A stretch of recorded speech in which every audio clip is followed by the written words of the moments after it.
Assalamualaikum warahmatullahi wabarakatuh. Alhamdulillah. Bagaimana kabar anak-anak semua di rumah? Tentu harapan Ustadz semoga semuanya sehat dan tetap semangat, karena dalam 2 minggu ini kita akan sekolah di rumah.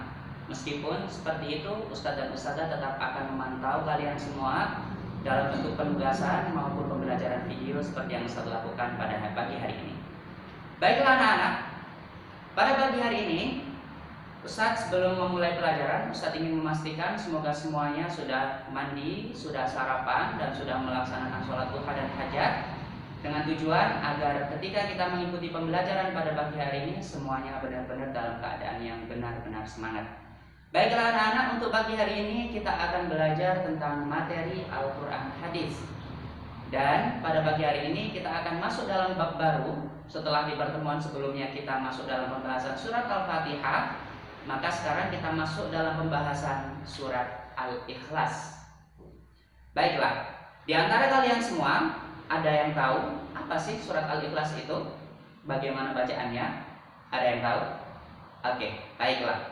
Surat Al-Ikhlas ini surat yang sering kita baca, yang lafalnya adalah Qul huwallahu ahad, Allahus samad, lam yalid wa lam yulad wa lam yakul lahu kufuwan ahad. Sudah ingat semuanya? Sudah bisa? Oke.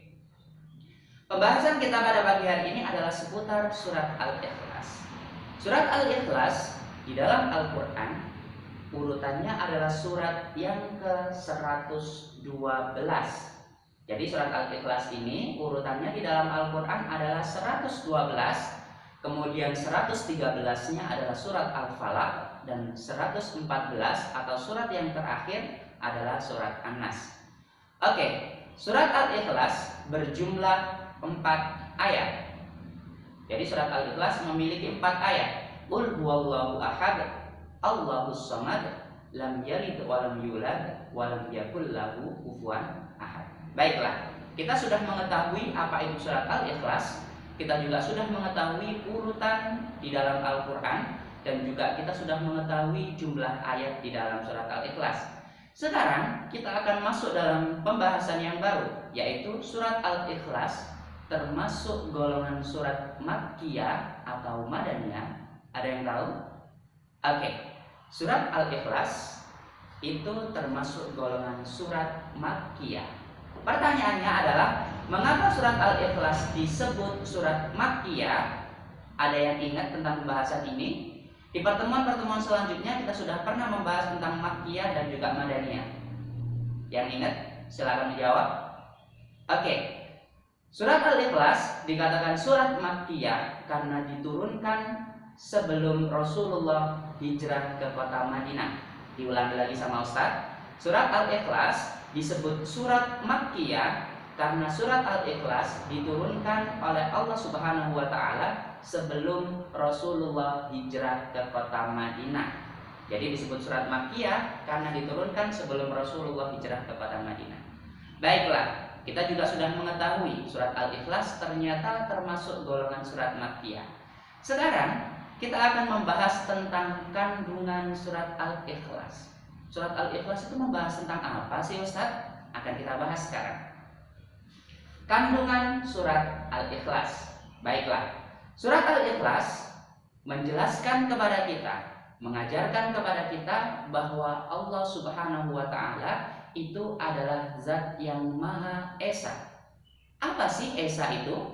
Di dalam Pancasila, sila yang pertama, kita juga menyebutkan ketuhanan yang Maha Esa. Apa sih Esa itu? Esa adalah satu. Maksudnya adalah bahwa Tuhan kita, Allah Subhanahu wa taala itu jumlahnya ada satu, bukan 2, bukan 3, bukan 4, bukan 7, bukan 10 dan lain sebagainya. Tuhan kita hanya ada satu, yaitu Allah Subhanahu wa taala.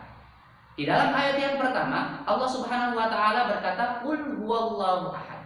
Katakanlah wahai Muhammad bahwa Allah itu satu. Kemudian di ayat yang kedua, Allah Subhanahu wa taala berkata, Allahus samad. Allah adalah tempat meminta. Ini mengajarkan kepada kita bahwa ketika kita meminta sesuatu, ketika kita berdoa sesuatu, kita hanya memohon kepada Allah Subhanahu wa taala. Kita tidak boleh meminta kepada setan, kita tidak boleh meminta kepada jin, kita juga tidak boleh meminta kepada pohon dan lain sebagainya. Kita meminta kepada Allah Subhanahu wa Ta'ala.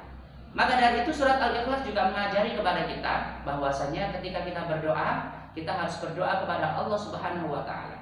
Seperti yang sedang terjadi sekarang, ketika wabah virus corona sedang melanda dunia, maka yang bisa kita lakukan adalah berdoa hanya kepada Allah Subhanahu wa Ta'ala. Semoga wabah ini segera dicabut oleh Allah Subhanahu wa Ta'ala dan dihilangkan dari dunia ini. Itu kandungan dari surat Al-Ikhlas di dalam ayat yang kedua. Kemudian di dalam ayat yang ketiga, Allah Subhanahu wa Ta'ala berkata, "Qul huwallahu ahad, Allahus samad, lam yalid wa lam yulad." Allah Subhanahu wa Ta'ala tidak beranak dan juga tidak diperanakkan. Apa sih maksudnya, Ustaz? Maksudnya adalah Allah Subhanahu wa Ta'ala tidak dilahirkan oleh seorang ibu dan Allah Subhanahu wa Ta'ala tidak melahirkan seorang anak. Jadi Allah Subhanahu wa Ta'ala tetap ada satu. Allah tidak memiliki ayah, tidak memiliki ibu. Allah juga tidak memiliki seorang anak. Karena sekali lagi Allah Subhanahu wa Ta'ala adalah Maha Esa yang jumlahnya hanya ada satu. Kemudian di ayat yang keempat, Allah Subhanahu wa Ta'ala berkata, "Qul huwallahu ahad, Allahus samad, lam yalid wa lam yulad wa lam yakul lahu kufuwan ahad." Artinya adalah bahwa di dunia ini tidak ada seorang pun yang bisa menandingi kekuasaan Allah Subhanahu wa Ta'ala. Syaitan tidak bisa menandingi Allah, jin juga tidak bisa menandingi Allah, apalagi manusia. Manusia juga tidak bisa menandingi Allah Subhanahu wa Ta'ala.